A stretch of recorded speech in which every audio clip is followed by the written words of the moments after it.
This is Good Morning Yavamas Daf Peiches, and again we begin another week of Daf. Mirza Hashem, we're going to again try to get all the shirim up in due time with Yom Kippur on the horizon. We're holding on Peizayin and Beis, 10 lines from the bottom, the two dots. Eid Echad Me'ida Shehi Parua. Says the Gemara, quoting the Mishnah, that what is the status if a woman has to swear in a scenario where Eid Echad gives eidos that she was paid?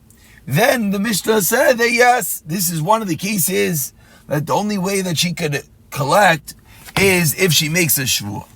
So says the Gemara, Sava Rabbi Bar Chama Lemeima Rabbi Bar Chama thought to say shvuah d'oraisa. We begin today with what type of shvuah is this woman making in the Mishnah.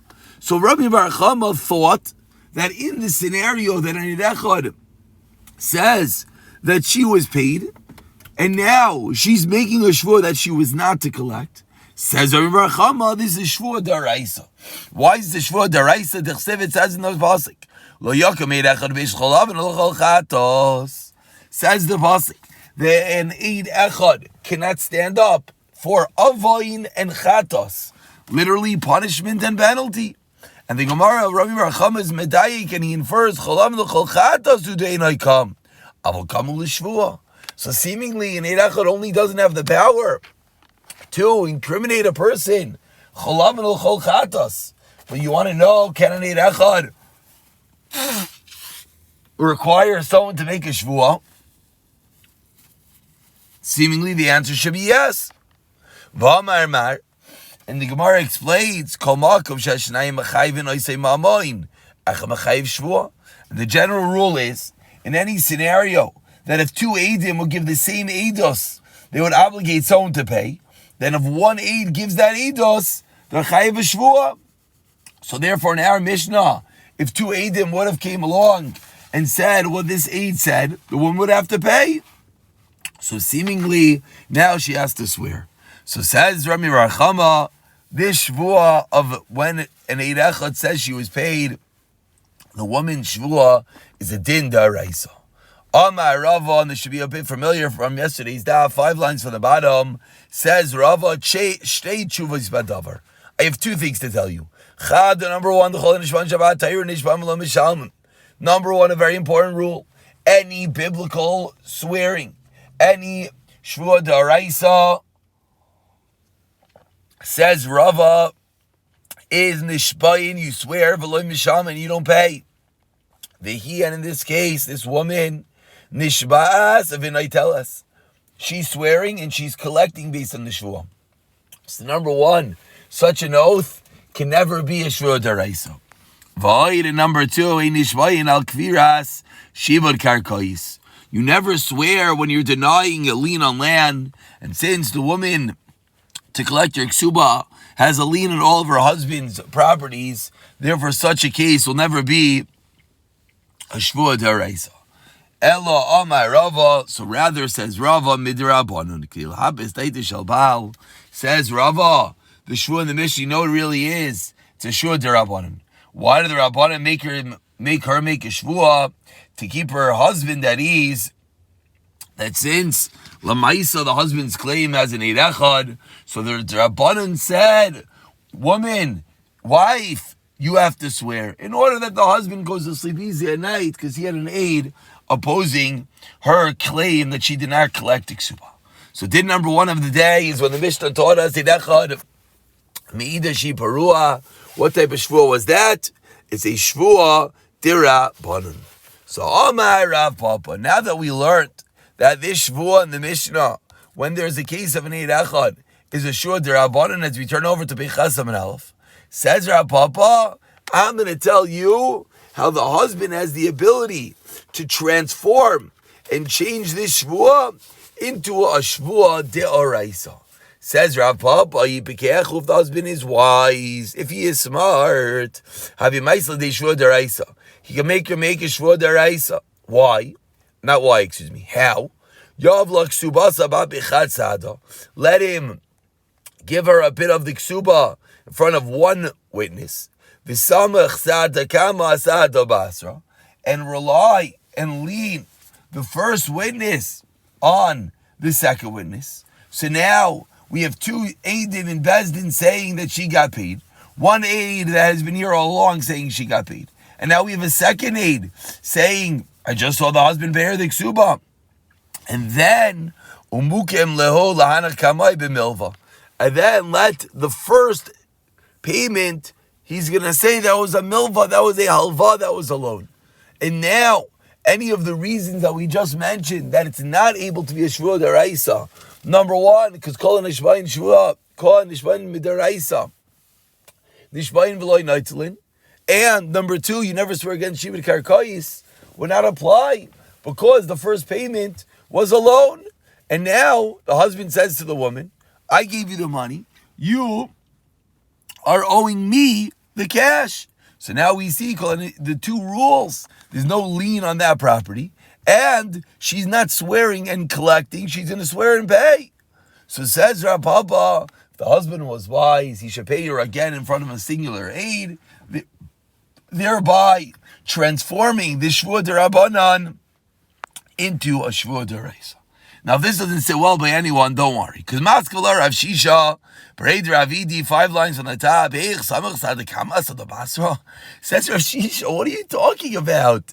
These are two singular Eidim, as Rashi in the first narrow line says. How can he tell me that these two Eidim come in and give Eidis together? You have one Eid saying she got the Ksuba on January 1st. You have another Eid saying she got the Ksuba today on October 1st. How do these two Eidim have anything to do with each other? Elam Rav Shisha B'Reid Ravidi Avla Ksuba Sava Beisada Kama Visada Basra. So says Rav Shisha, you know, if you wanted to pull the shtick, she has to pay her the ksuba in front of two Eidim, in front of the original Eid and in front of a second Eid. And then say the first payment was alva. Then we would have two Eidim saying she got paid. So she would have to now make a shvua d'oraisa in order to collect, and it does not run contrary to the original rules. So Maskiv la Rav Ashi, yes, Rav Ashi, Akati cholam eimer beis ksubas avai. What do you mean? She could say there were two different ksubas, and you're right, there were two different payments, and he still owes me. Because if he's saying that the second one was the ksuba and the first one is alva, so she could claim there were two ksubas. Elam Rav Ashi, who the mighty lahu, says Rav Ashi, no. In the second case, you know when it's going to work. In the case of Rav Shisha B'Reid Ravidi to make it a shvua d'oraisa is only when he tells the two Eidim that this second payment is for ksuba, and he tells the Eid, and there were not two ksubas, so that she cannot claim that, and that is how potentially you could transform this into a shvua d'oraisa. Now, we're going to point out, no time for this right now, but Taisus over here takes issue with what we just explained, and Taisus claims that there should be a case that two singular Eidim do combine, and therefore Taisus does not like the Gemara's kasha that the Gemara asks, what do you mean? How could two singular Eidim be considered one Eid together? Because Taisus says there are cases in Gemaras that we find that two singular Eidim could indeed combine to be considered two Eidim, and we'll leave it at that. And we continue 10 lines down to the two dots. Meinachasim mishu badim, quoting the case of the Mishnah that if the woman's collecting a ksuba from properties, the chas mishu badim, or said the Mishnah from the chasim of Yisaimim, then what's the halacha? She has to make a shvua. Tinan hasam, we learned in the Mishnah v'cheina Yisaimim le'yifrau ela b'shvua. And similarly, if Yisaimim are coming to collect, they have to swear. Says the Gemara, Miman, what's the case? If the Yisaimim are collecting the debt of their father from the borrower, they go over to Reuven and say, Reuven, you owe our father $100. Says, I don't understand. If their father went over to this guy, he would be able to collect without a shvua. So why the Yisaimim having to swear? Ella, the case is if the Yisaimim are collecting from another set of Yisaimim, if the orphans are going to the kids of the Leiva and collecting, that is the case that they would have to make a shvua. And Amar Azvika, Amar Rav Yehuda, Leishanu El Shamri Yisayim Amar Lanu Abba Laviti Uparati. Said Rav Zrika, the name of Rav Yehuda, the case that we have to be referring to, the case that they're going to have to make a shvuah is only when they claimed Abba Lavisi Uparati.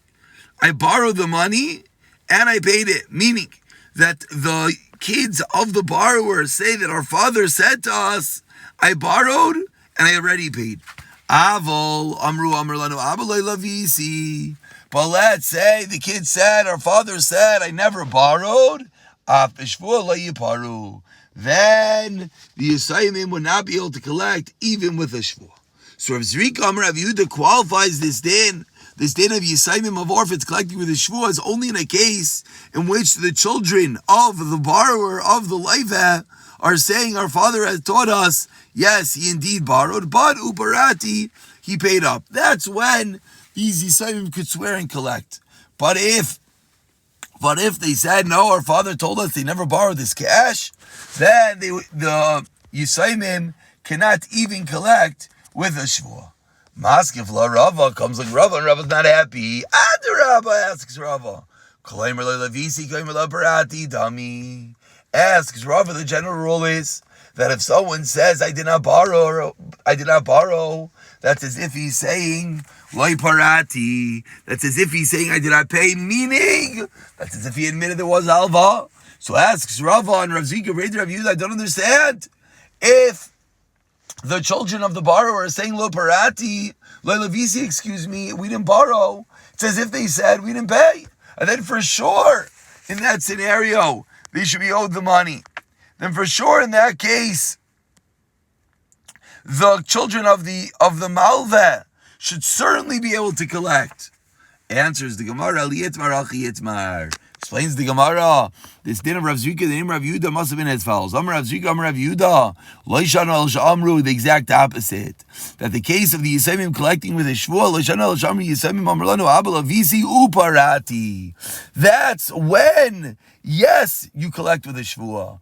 That if the children of the borrower said, yes, our father told us we borrowed, but we paid back. But if the father said, the children claim, then not only then it's even better for these Yisayimim. So Rav Zika Rav Yehuda does not come and say a chumrah. He's saying Kula does put it in those words. That he's saying that this din of Shvuah of the Yisayimim swearing is specifically in a case of Lavisi Uparati. But if the kids of the borrower are saying Loi Lavisi, then they could collect even without a shvuah. Why? Because to say Loi Lavisi is in essence saying we did not pay back, and then they could collect even without a shvuah. And we continue 15 lines at the bottom of Pechasam and Alf, the two dots, the Frashal, Bafanam, Lotifral, Beshvuah. And anytime a woman is collecting in front of the husband, she collects without a shvuah, only with a shvuah. Maravacha. Sarah Bira, Meister Bal of Neir, Rav Yitzchak, a story came in front of Rav Yitzchak, Ba'antochi of Amar Va'amar, Loishanol Kesubos Isha. This din in the Mishnah is only by Ksuba that when you're collecting down in front of the person, she has to swear, Misham China, in order to appease the woman, Avo Bal Chayv Loi. But says Rav Yitzchak, there was a story in front of Rav Yitzchak, that in the case of a Bal Chayv, it's not going to be the case. As Rashi in the first white line points out, the only time we're going to collect not in front of a person is for Kesubos Isha. But if we're discussing a regular Baal Chayv, then that would not be the case. But for Rav Amar Nachlin, I feel Baal Chayv, even in a Baal Chayv, we would yes go down not in front of him. Why? Because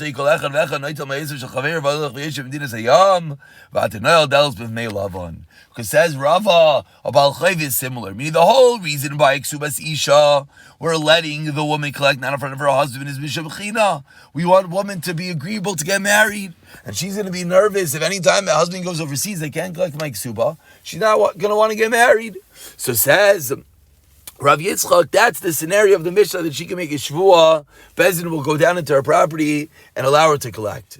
But Rava comes along and Rava says the reality, the same exact concern applies even by a Baal Chayv.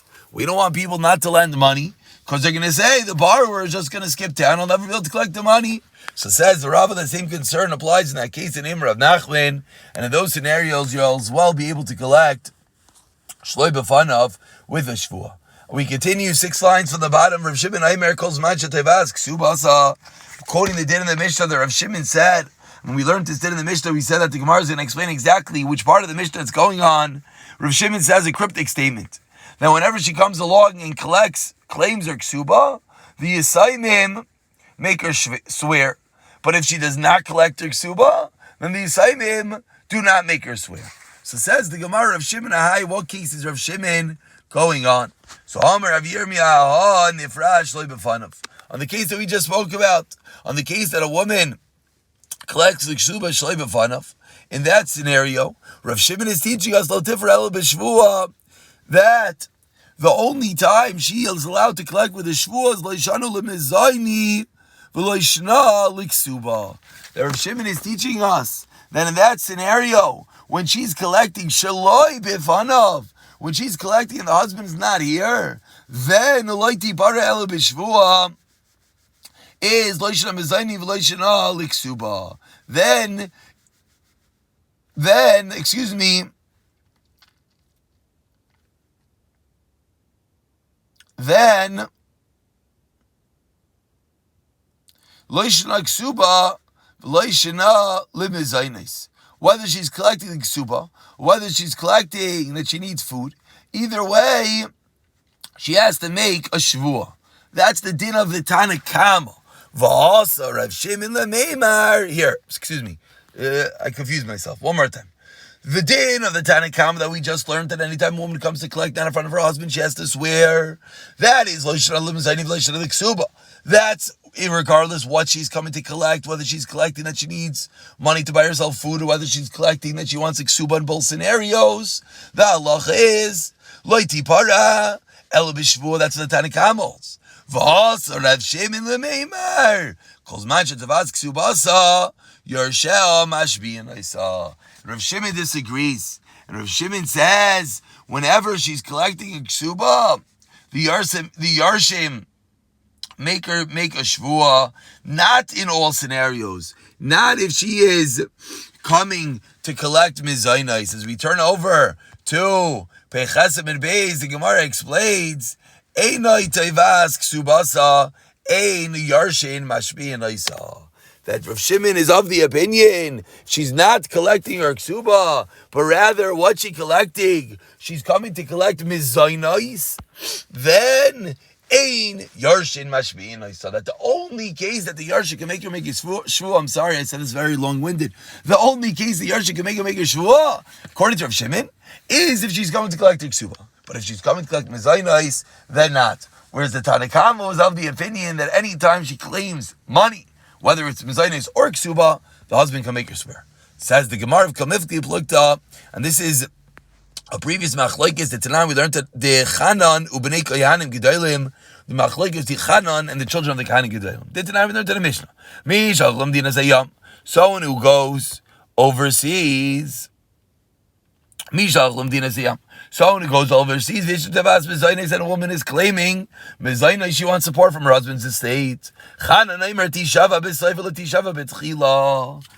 is of the opinion Tishava b'Saif. She only makes a shvua if she's collecting her ksuba. She does not make a ksuba if she's collecting mizaynei support, just like Rav Shimon taught us. In both cases, she will have to make a shvua whether she's collecting the ksuba or the mizaynei. And the Gemara articulates Rav Shimon kechanan rabbanan kibnei kohanim gedolim. So first attempt, the Gemara says the din of the Mishnah Rav Shimon is going on the end of the Mishnah, where she's collecting her ksuba shlei b'fnei abal. Rav Shimon is going like the opinion of Chanan, not like the Bnei Kohanim Gedolim. Asks the Gemara, Maskla Rav Sheshes, Hay Yarshin Mashbiyan Oisam. Bezdin Mashbiyan Oisam Ibayolei. Says Rav Sheshes, the wording in the Mishnah doesn't fit. If this is really what Rav Shimon was talking about, why did he say the Yarshim? There's no Yarshim over here. This is the case where a woman is claiming from the estate of the husband, but not because he's not dead, but because he's overseas. So who's making her swear? Not the Yarshim, but Bezdin. So Elam Rav Sheshes says, you know what, Rav Shimon is going on a different case. Aha, on an earlier case from an earlier Mishnah, Rav Shimon is going on the case of the Mishnah back on Pei Vav Amid on Pei Vav Amid base. We said over there that if she goes home straight from the burial to her father's house, to father-in-law's house, and she's not made an administrator on the estate of her husband, the Yarshin can't make her swear about anything. Then Yarshin they can make her swear. Allah said on future endeavors, lovely. They can't make her swear on previous endeavors. On this din, a bit cryptic, 2 blot later, comes along Rav Shimon, Rav Shimon Meimar, calls Mancha Tavas Ksuba, Yarshim Hashbin, I saw that if she's collecting her Ksuba, the Yarshim can make her swear. Ein Tavas Ksuba saw, Ein Yarshim Hashbin, so the Yarshim cannot make her swear. And then come off looked at Abashal Rabbanon. Then it comes along that this machlokes between Rav Shimon and this Tanakam is machlokes Abashal Rabbanon. The Tanam learned to the Mishnah. Abachabis Amina Yisaimim, and Abachabis that was appointed by the father of Yisaim Yishaba. She asked to swear. Minu Bezdin Lo Yishava. Abashalom Erchilav Adarim the Abbas Minu Bezdin Yishava Minu Avi Yisaimim Lo Yishava. So now, according to this explanation, Rav Shimon is going like Abashal. That just like Abba Shal is teaching us that the only time there's a shvuah is when Bezdin appoints, is going to be similar to the way that Rav Shimon is explaining it. That the only time that she has to swear is by Bezdin, whereas Rabbanan is Kirabbanan. And we conclude that Maskevla Abaya, what do you mean? Calls Mancha Tavas Ksubasa in Toivas mi Baile. Again, now Abaya has a different word issue with the Gemara. Ask Abaya, what does it mean that whenever she claims her ksuba, the Yarsha make her swear? It's not whenever. It's if she comes along to collect her ksuba, then the Yarsha make her swear. So Elam Rabaya, attempt number 3 and a final attempt into Pshat of Rav Shimon in the Mishnah. Kasla neder shvua in the alayich, in the scenario of an earlier Mishnah as well. This also is a Mishnah from Peivav and Beis, the beginning of the Mishnah, that if the husband writes to his wife, neder shvua in the alayich, I don't want to have a neder shvua against you. Neder shvua in the, excuse me, one more time. In the alayich, and yachla shvia, I can't make her swear. Neder shvua in the v'lo li yarshiv lo bar b'shusei alayich v'al yarshayich v'al bar b'shusei. The husband writes this whole lengthy statement against his wife. They need I can't make her swear. None of them can be made to swear. Rav Shimon on this dinner, Shimon comes along and says that if she's claiming the ksuba, Yarsha Mashbina, so they make her swear. And this is a machlokes between Abashal and Beneima Miriam. Hopefully this should sound familiar, as this was even more recent. This was yesterday's daf on Pei Zayin Amid Aleph, that Rav Shimon is Kabashal, Rabbanan is Kirabanan. And one more time, Maskevla Rapapa, Atena Kos Mancha Tavas Kesubasa, Einoi Tavas Kesubasa, Michael Meimar. The end of the Mishnah does not fit. Elom Rapapa, Lafukim, and Ravaz Machlokaisav, that this din of Rav Shimon is coming to say, is coming to exclude the way the Rav Elazar and those that argued on Rav Elazar explain. As you see over here, Rashi points out, Kolaimar, meaning to say this is not so simple what the Gemara means, that don't tell me Rav Shimon is going on the case of a Kasla Neder Shvuah L'chod Plalig, Elo Al Kula Milsa, the Rav Elazar ben L'chayusa Plalig. He's arguing on the entire Mishnah over there. And the Mirza Hashem, we're going to pick it up from the Mishnah. It's true, this last piece you ran through pretty fast. We just have to go back to Pei Zayin, remind yourself of the Machlokes. We'll pick it up from the Mishnah, B'siyato Dishmaya.